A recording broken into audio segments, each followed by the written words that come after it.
And he says that helps him. I had great parenting and great upbringing. That helped me. But everybody they're not presented with these opportunities for self-control. So if you are going to come to my neighborhood, Mr. Nick Saban and Dabo Sweeney and all you other coaches, why don't you talk to these young men and help them through these things? Because you know what? As Nick Saban said about Reuben Foster, well, he's not a choir boy. Well, if you know he's not a choir boy, why didn't you talk to somebody in the medical facilities to have a conversation with this young man and put him in a position so he can excel and not fail? You know, you need to help these young men instead of just raping and pillaging our communities. Again, this is why people like myself and other podcasters on our network, this is why we promote HBCUs. Because when you go to a historically black college or university, there is a culture of family. There is a loving culture. Not saying that these other institutions don't have it, but obviously nothing is being done because our young men continue to be under attack by the justice system and things of that nature. Nobody's giving a damn. But you know what? Your man HRap gonna give a damn.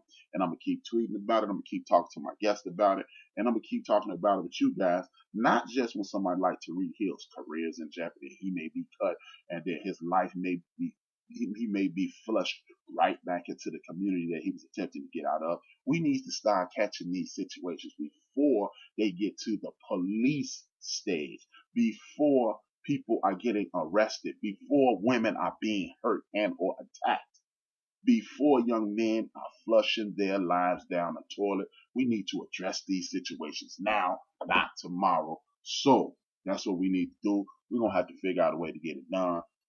Hey, I'm going to live the rest of my life trying to get it done. I know people are close to me who have been victims of domestic violence. So it's a serious situation with me. And it's not just the young women who are under attack. It's the men, the young men, and these boys who are throwing their futures straight in the trash. So we need to figure this out, man. I know some may not think it's appropriate, but man, I wish nothing but the best for Mr. Hill. And I hope if you do have these anger management issues that it seems that you have, you reach out and get some help and be able to walk away from situations instead of always running toward chaos. Peace and love, my brother. See some more stuff in the chat. Be yourself. I am being myself. Some people are bitches. No, they're not. No, they're not. Hey, you don't want to be offended by anyone, so you shouldn't offend anyone. You need to respect. Hey, man, I got a homeboy named Pete, Ninja. Your chat says some people are bitches and offended by anything. Don't lose the race trying to chase mass appeal. I'm not trying to chase mass appeal. I got a homeboy named Pete, and he says this anytime he walks in the room: penitentiary rules are in full effect. And I never knew what it meant until I asked him. He said, respect any and everything around you. That's what I'm doing. I ain't losing nothing. I'm going to be me. But you know what? If I don't want to lose anybody with some of the valuable things that I'm disseminating to the listeners by offending one person. If you offend one person, you may offend more than one people. So I'm trying to respect everybody. Penitentiary rules in effect at the beginning, end, and middle of all my shows. New King KD showing out, best player in the NBA. Maybe he is, maybe he ain't. Maybe he is, maybe he ain't, Big L. Maybe he is, maybe he ain't. HRap grew up 2100 Jackson Street in Indiana. No, sir. No, sir. I live. Hey, and that's a terrible neighborhood, too. 2100 Jackson Street. You ever been in the neighborhood, boy? The rats will whoop your ass in the neighborhood, man. Please believe it. Yo, HRap, what did Hill do?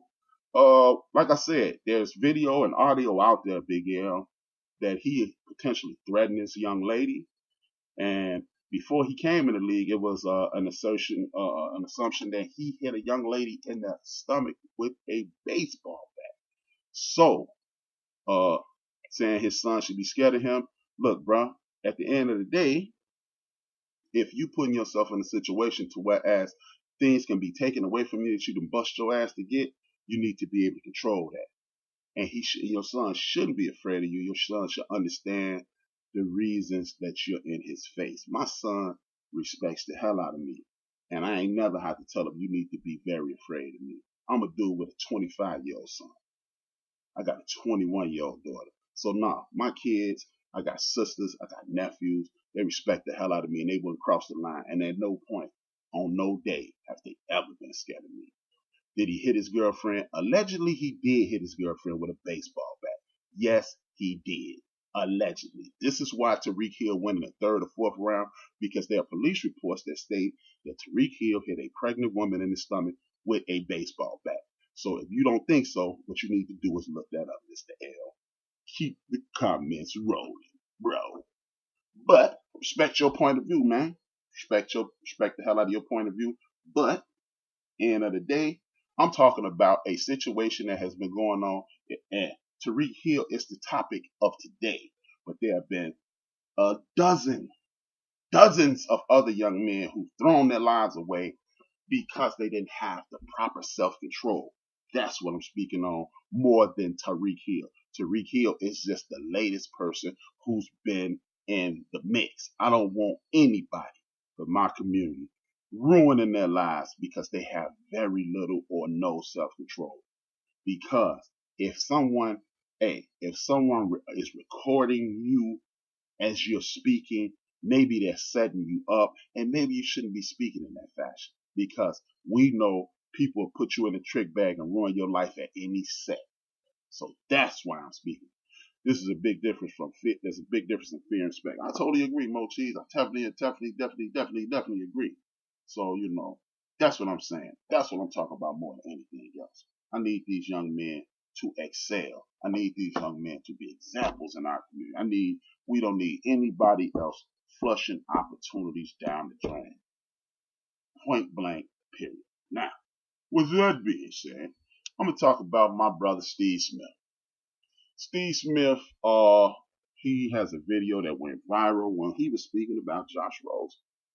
And Mr. Smith has every single solitary right in the history of the world to talk about things the way he want to see it and how he feels. But the reason I'm going to speak up for Mr. Rosen today is because what people don't remember is this.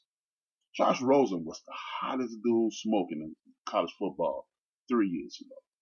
Everybody loved him. He was the Rosen one, and he made one fatal mistake. Mr. Rosen messed around and spoke up for the brothers at UCLA. Mr. Rosen said, man, I come from affluence, and it's difficult for me with greater opportunities to keep up academically and play a full football season. This is wrong, and people who come from disenfranchised communities need to be treated better. The moment that came out of his mouth, the whole world started saying, well, the entire media cycle started finding things wrong with him. He wasn't hungry anymore. He wasn't good enough anymore. I mean, he went from, excuse my language again, he went from sugar to shit. And so, the fact that Josh Rosen unfollowed his football team that was traded him, I don't see anything wrong with it, Mr. Smith. Again, this is the propaganda that we are being fed.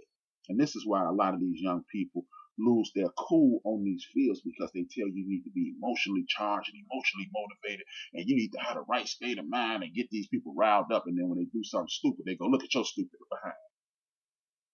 So, this is why I'm speaking up for Mr. Rosen. Mr. Rosen, hey, I don't know if you're going to be good or not, but what I do know is this. I like the way you spoke up for the brothers out there at UCLA and other brothers throughout the nation, because he understands that whether he makes it in football or not, is not an issue with him, because his father's a millionaire. But what he also simultaneously identified is the usage of the people from disenfranchised communities throughout the United States, and not giving an opportunity that they are being told. That's what they always say. They can't pay you because you getting an education. But according to Mr. Rosen and others, you're not really able to obtain this education with the full schedule of athletics and education to the best of your abilities. So, since then, he's been drugged through the street. He's been shot through the grease. And then the brother Steve Smith drugged his ass again. Now, Mr. Smith has every single solitary right to feel any way he wants to feel. But I just disagree, Mr. Smith. I think you overreacted. I think you tripping. And I really think you need to relax. In other words, Mr. Smith, I think you need to sit your ass down And I'm back! Enough of this seriousness. Enough of the seriousness. I'm about to get into this NFL draft. Y'all was they was tripping this weekend with the NFL draft. You got these damn Cleveland Browns talking about they going to the Super Bowl, and because my name is Williams, I can't really get on my man Greedy Williams. But Greedy Williams, you have lost your entire mind if you think the Cleveland Browns going to the Super Bowl. So Greedy Williams, I'm gonna need you to sit your ass down. Sit your ass down. because the Cleveland Browns out Thompson, they ain't going to no damn Super Bowl, man. The Cleveland Browns got the deck stacked in their favor. They better get it cracking. But the issue I have with the Cleveland Browns is this. You got a first-time head coach. You got a brand new defensive coordinator and a bunch of guys who haven't played together. Continuity is king, and everything is considered a sport. So if you don't have a whole lot of continuity, it's a great chance you're not going to win. So Cleveland Browns, pump your brakes. Next up, this is what I want to talk about. I want to talk about the players picked at the top of the National Football League Hope Trafficking event. One, Kyler Murray can arguably, in accordance to draft slots alone, just in accordance to draft slot alone, he can be considered one of the greatest athletes in the history of the world. Kyler Murray, you in the building. Now, with that being said, the next player pick was one Joey Bosa. Yep, nope, you don't get no pub blood. Now, a lot of people mad at Joey Bosa, but you know what? I shake his hand. The thing is, man, understand, I'd rather fight a pit bull than fight a snake. And when you step up and say anything about my community and you let people know that you ain't down with the community and you speak about things that are anti-culture, my culture, anti-peace, anti-discrimination, when you roll with people that are anti-discrimination, anti-peace, anti-continuity, you let me know we need to just move the hell away from people like you. See, I ain't mad at people who dumb enough to let me know how ignorant they are. I can't be mad at you. Thank you, bruh. Because you got people like my homeboy Angry Black Man, big ups to my man Angry Black Man, who said to hell with the 49ers. If you ask me, I think most of the boys tell him to pick rocks and flip flops. Because if it's okay to have a dude who support President number 45, Donald J. Trump, and it's okay to have people speak disparagingly about different cultures and say homophobic things, hey man, that means y'all up with it. If y'all up with it, y'all don't need my fanship. Again, don't get mad. Be glad that you can identify this. Be glad that the York said it's cool. Be glad that John Lynch thought it was cool. And then you move away from them. And then if you ever be seen in one of those jerseys or rooting for one of those teams, you need a PhD in punkinology. In Chicago, that means you need to get your head beaten to the side of a punk. That's all I'm saying. I mean, I ain't mad at you for being racist. I'm glad that you came out and said it. I'm not finna beat around the hedge and say, well, you couldn't be racist. You got your own point of view and da-da-da-da-da. See, it's a stigma attached to being racist. That's why you don't want to come out and be racist. If you do racist things if you do racist stuff and say racist things and support racist people, you, my friend, are a racist. That's it. That's all. I'm not finna soft soap it. I'm not finna play no games. That's what time it is. Now, we all know this guy Jones was picked because he's part of the Good Old Boy Network. Dave Gettleman is a disciple of Gil Brandt, who was also running with the homie, the guy who constructed the Colts, who constructed the Buffalo Bills, and who constructed Carolina Panthers at once, Bill Polian. We get it, but let's not even address that because we know that's some BS. Look, you want somebody who look like you and roll with and all that and this and that and the third, cool, no problem with you. But what I am gonna do is big up my brother again, one Doug Williams for having one hell of a draft. What's up, Doug Williams?